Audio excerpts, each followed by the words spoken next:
Hey, Crime Salad listeners. Welcome back to another episode of Crime Salad. I'm your host, Ashley, and with me always is the love of my life, Ricky. Wow, I'm blushing. Hi, how are you guys doing? So, wherever you're located, tell us if you're getting a lot of snow, because we were expecting to get like 7.5 inches today. 7 inches today? 7.5, but there's nothing outside yet. And we're supposed to get it like 2 hours ago. It might come. It might come, yeah. Do you have the snowblower ready, by the way? No. Okay, great. This is going to be fun. So, Ricky, do you have any shout-outs to make? Yeah, I'd like to shout out my mom, my dad. What? They don't even listen to our podcast. Oh, patron. Yeah. Oh, okay, yeah. Shout out to Aaron. Hey, Aaron, thanks so much for supporting this podcast. You're amazing. You are our solo supporter this week. Hey, we worked really hard on this episode. I think we did. Yeah, and this one's a bundle. I was up late last night doing it. I think we had like 45 pages of content. Wow. It's a long show. Yeah. So guys, prepare. Buckle up. I hope you brought some popcorn, a snack, a drink, something like that, because we got a case for you. Stay hydrated. All right, guys, let's jump into this week's episode. In terms of obtaining a story to pull at heartstrings and stuff like that, I'm not looking here for the media to sensationalize a tragedy, okay? I don't want to do interviews. Did you look at the video to see if you saw anybody, recognized anything about it? When was the last time you spoke with her? And were you guys in the house maybe texting? Yes. Did she go to No. his location Yes. to know where it would be dark? Yes. In the 5 years since she was found brutally murdered, Missy Bevers' death continues to baffle police, her family, and the internet. There is no apparent reason anyone who knew Missy would want her dead.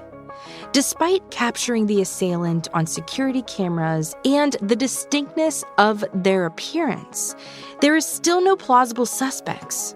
Investigators can't even determine if her attacker is a man or a woman. And based on the footage, there was only a limited window of opportunity where she would have been alone. So how did this beloved fitness coach and mother end up in a pool of blood in the minutes before she was supposed to start class? Born in Graham, Texas, on August 9, 1970, Terry Strickland was the only daughter of James and Norma Strickland, a small-town girl through and through.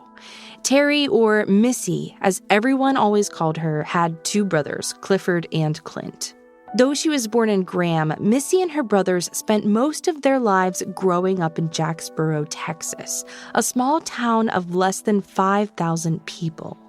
Even as a child, Missy loved people. As a little girl, she was a social butterfly who loved to make friends.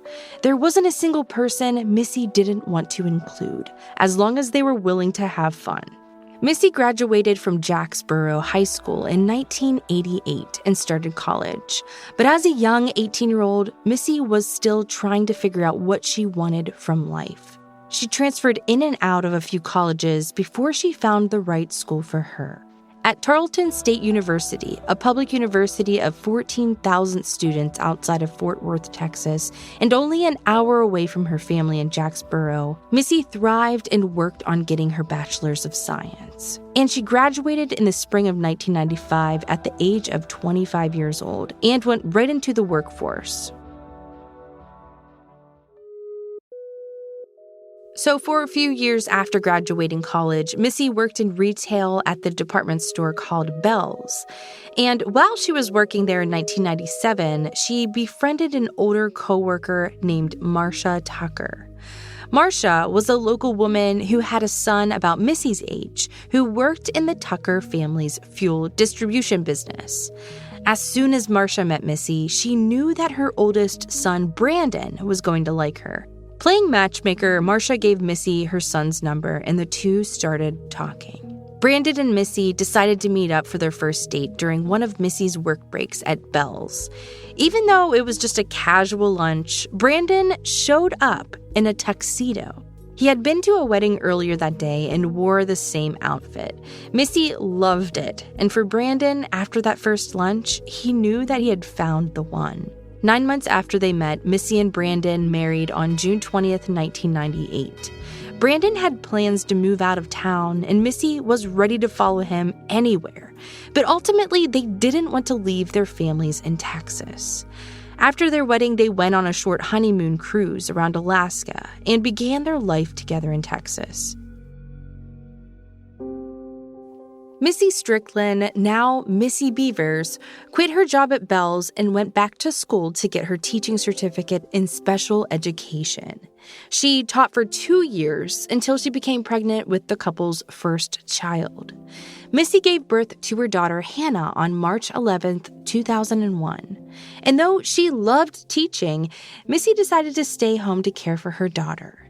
She wanted to be the best mom she could be. 2 years later, on March 7th, 2003, Missy and Brandon had a second daughter, Allison. And then again, 3 years later, on November 6th, 2007, their third child was born, Sarah. Missy loved her family unconditionally and loved being a stay-at-home mom. She homeschooled each of her kids and encouraged them to dream big and believe that all things were possible. She and Brandon raised their kids in the church, instilling in them a belief in God. Her daughters loved sports and had busy schedules that kept Missy running around for years as they grew up. As Missy and her girls got older, Missy grew more and more determined to get into shape, particularly after each pregnancy. By the time her youngest daughter had reached second grade in 2016, Missy was ready for a new career as a fitness instructor. Now, in her late 30s, early 40s, Missy was committed to working on herself, both physically and mentally, wanting to be the best version of herself possible. And as everyone knew, when Missy put her mind to something, she couldn't be stopped. In 2014, Missy studied to be a fitness trainer at the International Sports Science Association. After receiving her accreditation, she began teaching at Camp Gladiator. Camp Gladiator is a 4-week intensive fitness program that focuses on cardio and strength training through outdoor workout sessions. Missy was a trainer for the Midlothian branch of the camp. By 2016, Missy was committed to and in love with her new career as a fitness instructor. According to her husband, Missy was so committed to training that she didn't have time for other hobbies.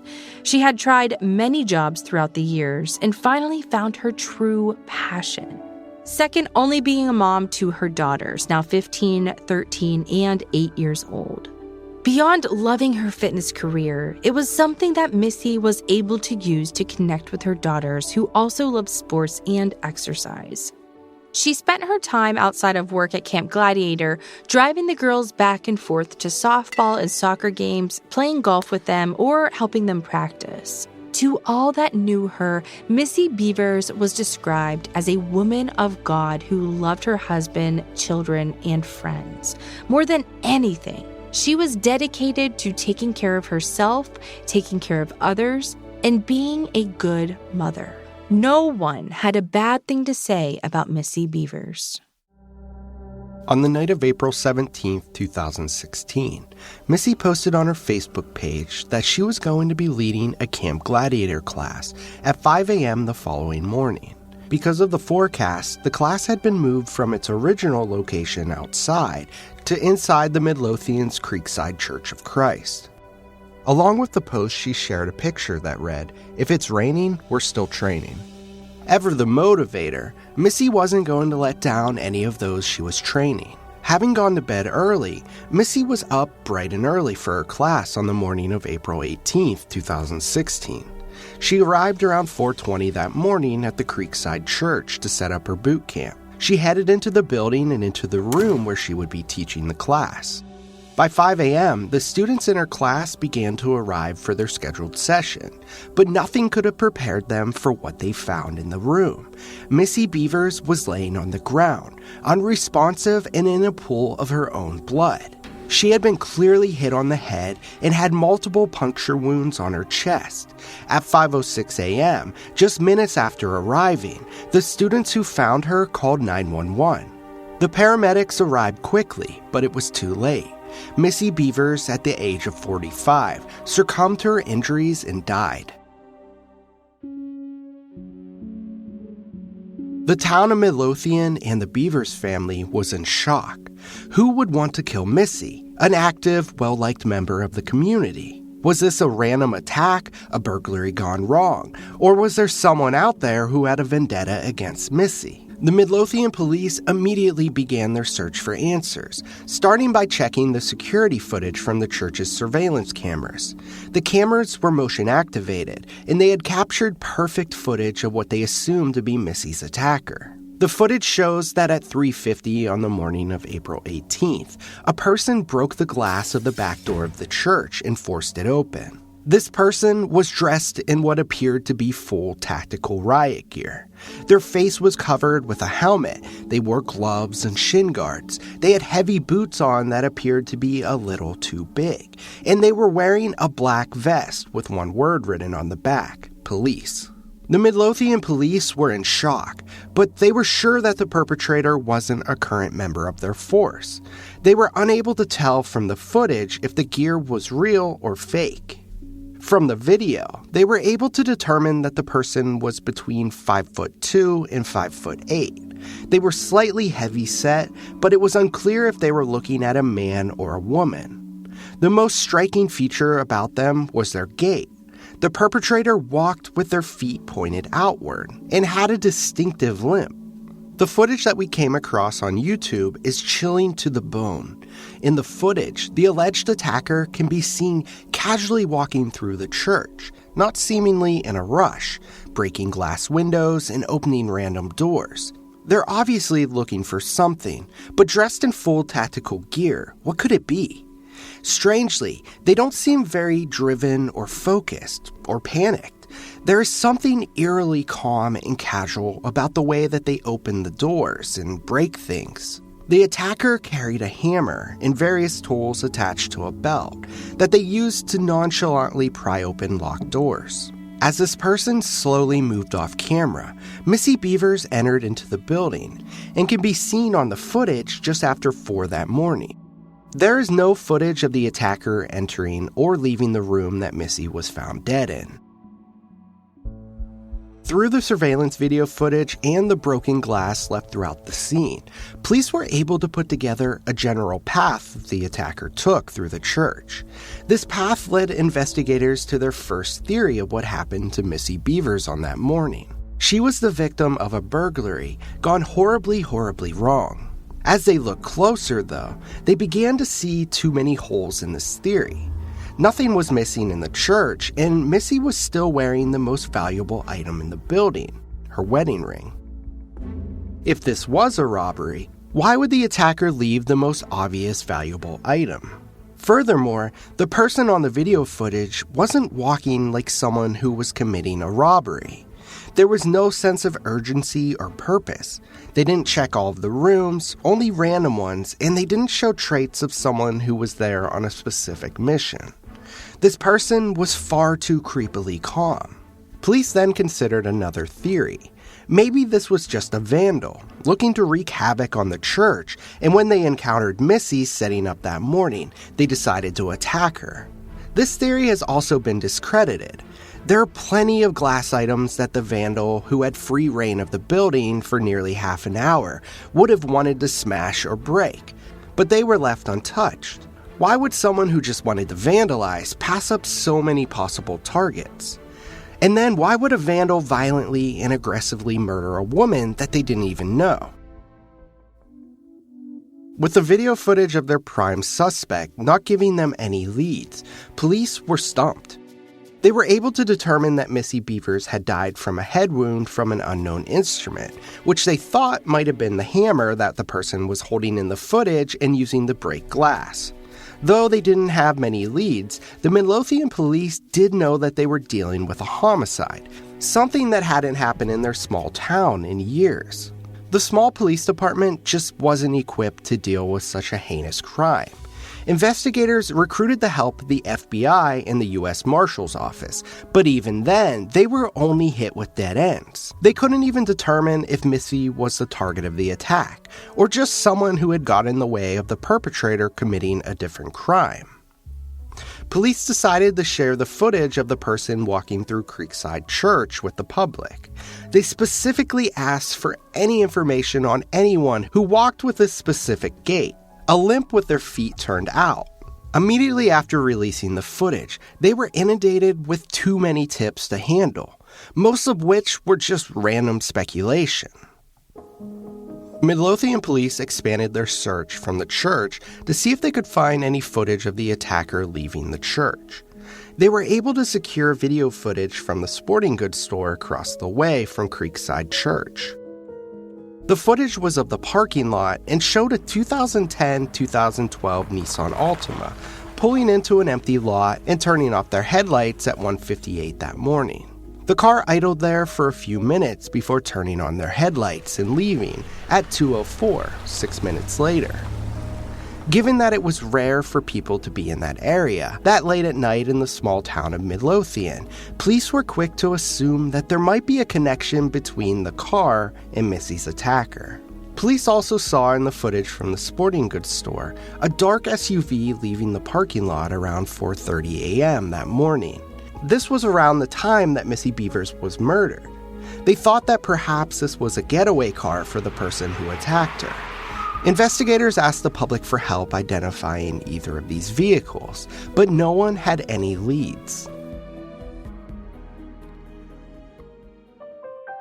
In the days following Missy's death, hundreds of people attended a vigil for Missy. The massive turnout was a testament to how much Missy's life had touched the people of Midlothian and Texas. Missy loved everyone, had worked so hard to help others, and many were grieving her loss. With so many people who had great things to say about her, it only made police more confused on who would want to cause her harm. With no other leads, police obtained a search warrant for her Ford F-150 truck, hoping that there might be some answers there to Missy's last moments and days. They were looking for receipts, bank statements, personal notes, anything that could connect Missy to someone who may have wanted to harm her. In her car, they found Missy's personal gun. In Texas, it wasn't uncommon to carry your firearm with you.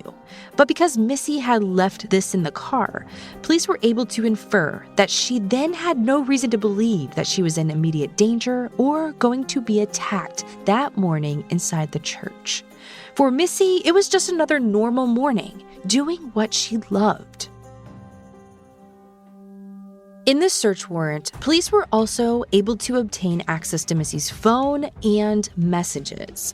Though everyone believed that Brandon and Missy had a perfect, happy marriage, what they found on Missy's phone led them to believe that this perhaps was just a facade. On her phone, investigators uncovered flirtatious and intimate messages on LinkedIn with a man whose name has not been publicly made yet. This, along with other information from her phone, told police that Brandon and Missy were having ongoing financial and marital struggles, as well as relationships external to their marriage. Furthermore, police were also made aware of strange and creepy messages from a man that Missy didn't know.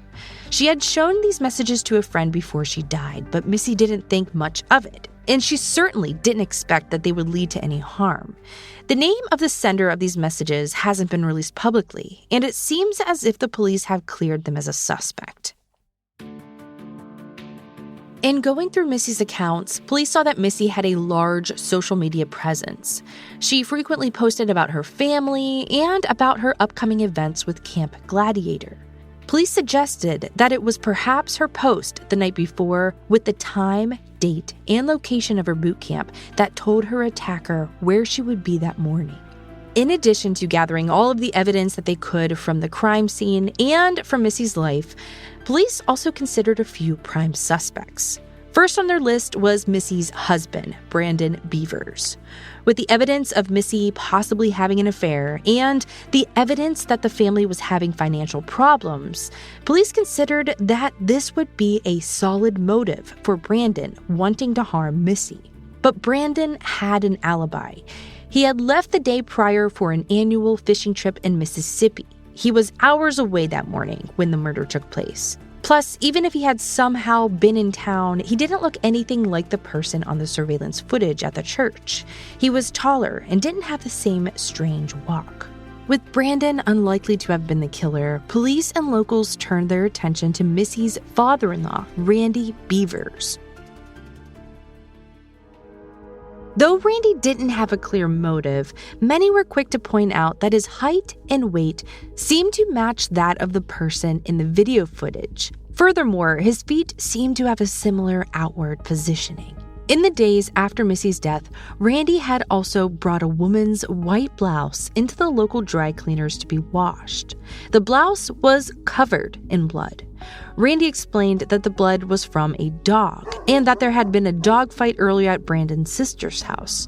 But given his relationship to Missy, the dry cleaner, out of an abundance of caution, decided to call the tip into the Midlothian police. The dry cleaner listed your shirt with the bloodstains on it as a women's. Well, my wife's white shirt had bloodstains on it too. So both of us had bloodstains on her shirt and mine. So there are 2 shirts of blood on it. Yeah. So the dry cleaner calls and says there's blood on. I don't know what the I don't know the conversation between the cleaners and the police station.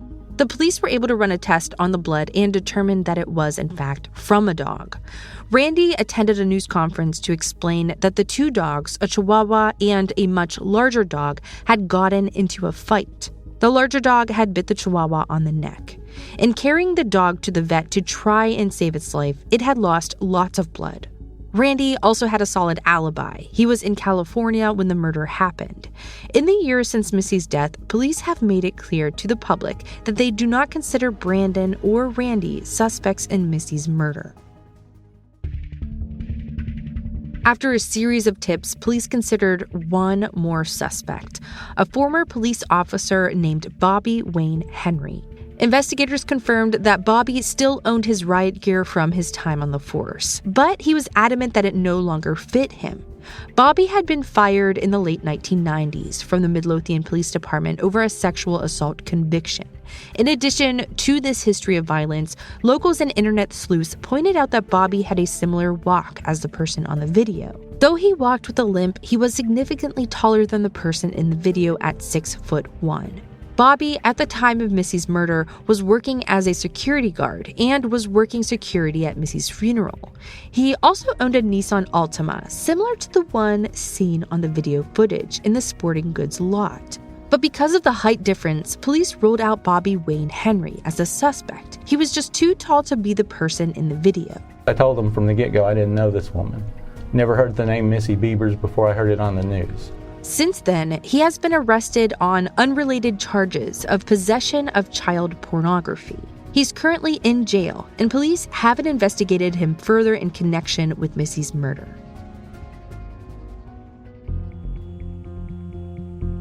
It will have been 6 years this April since Missy Bevers was murdered at Creekside Church. Since then, no new leads have come up and no arrests have been made.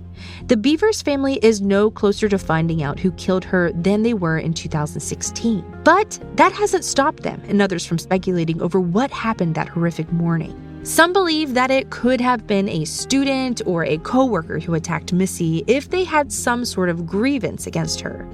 Though they couldn't determine what grievance that could be, it would give them a motive. Others suggest that the tactical gear worn by her attacker was a means to get Missy to let her guard down. If she had run into them and thought it was a police officer, she might have thought she was safe. This would have let her attacker get close enough to hurt her before she could run away. Some suggest also that her attacker was in the church earlier that day, having done something to disable the security system. On the night that Missy was killed, the alarm hadn't been turned on. One thing police have made clear to the public is that they aren't ruling out the possibility that Missy's killer is a woman. Based on the height and the walk, some suggest that the person on the video is female. Despite earlier assumptions in press conferences, the Midlothian police have backtracked any statements that they are only looking for a man. It could be a person of any gender who killed Missy Bevers. Since the morning of April 18, 2016, the Midlothian police have worked hard to find answers for the Bevers family. Because of the public attention her case has gotten, Brandon and his daughters have received messages, both good and bad, with speculation by internet sleuths. Missy's eldest daughter, Hannah, shared that she'd received messages on Facebook from strangers telling her that they believe her father killed her mother. But Hannah doesn't let that get to her. She knows that her dad loved her mom and wouldn't have done this. Though he's trying to stay focused on caring for his daughters and helping them through their grief, Brandon hasn't stopped looking for his wife's killer.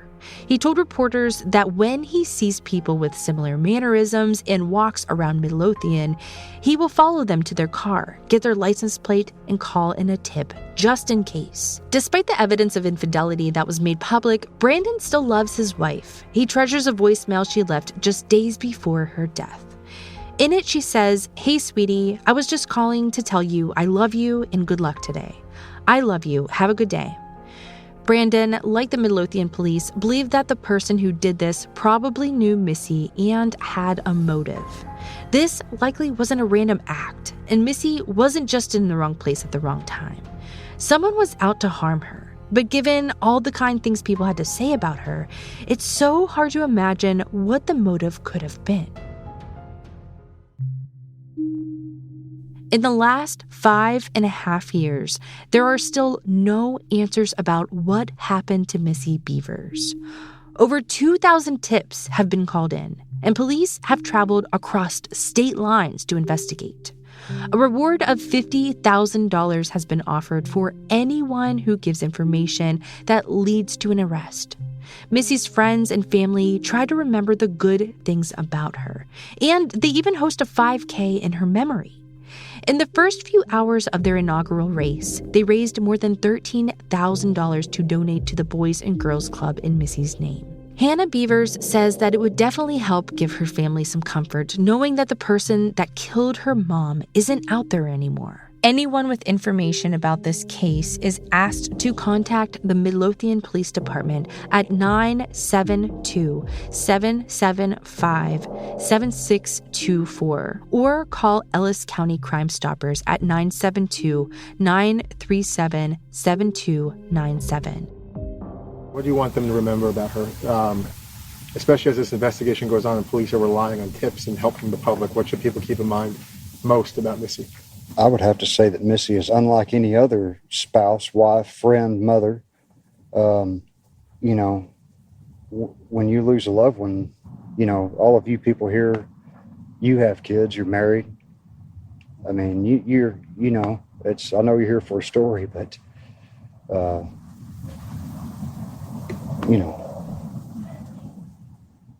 Thank you all so much for listening to this week's episode. We will see you next week.